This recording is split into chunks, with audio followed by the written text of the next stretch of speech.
Essentia pharma కంపెనీలో జరిగిన ప్రమాదంలో గాయపడి విశాఖ కేజీహెచ్లో చికిత్స పొందుతున్న బాధితులను ఎమ్మెల్సీ బొత్స సత్యనారాయణ పరామర్శించారు.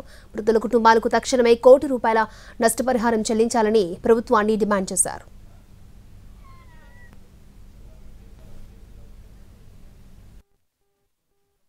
₹1 కోటి లెక్కనే నష్టపరిహారం ఇవ్వాలి. ఆ కుటుంబాల్లో ఒకరికి వచ్చి ఉద్యోగ భద్రత కల్పించాలి. దాంతోపాటు ఎవరైతే సీరియస్ ఇంజూర్డ్ అయి ఉన్నారో, ఎవరైతే వెంటిలేటర్ మీద ఎవరైతే ఉన్నారో వాళ్ళందరికీ మినిమం 10 లక్షలు తక్కువ లేకుండా వాళ్ళకి వచ్చి కాంపెన్సేషన్ ఇవ్వాలి. దాంతోపాటు ఇంజూర్డ్ పర్సన్స్ ఎవరైతే అక్కడ ఉన్నారో అప్పుడు ఇచ్చినట్టుకే మినిమం 3 రోజులు ఉంటే 3 లక్షలు తక్కువ లేకుండా వాళ్ళకి ఇవ్వాలి. లేదు చిన్న చిన్న ఇంజూరీ జరిగి వాళ్ళు కానీ హాస్పిటల్లో చూసుకుని వెళ్తే వాళ్ళకి కనీసం ₹50,000 వాళ్ళకి ఇవ్వాలి, వాళ్ళ జీవనభృతి కోసం. ఈ రకంగా ఇవ్వాలనేది మా తాలూకా మా పార్టీ డిమాండ్, ప్రభుత్వం డిమాండ్ చేస్తున్నాం. ప్రభుత్వం ముందు రేపే అది చేయండి, కాంపెన్సేషన్ ఇవ్వండి.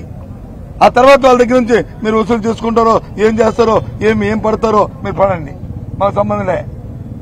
జరిగిన నష్టాన్ని మీరు చేయాలి. డబ్బుతో మనం కొనలేం, పోయిన ప్రాణాన్ని డబ్బుతో కొనలేం. ఆ ప్రాణం ఖరీదు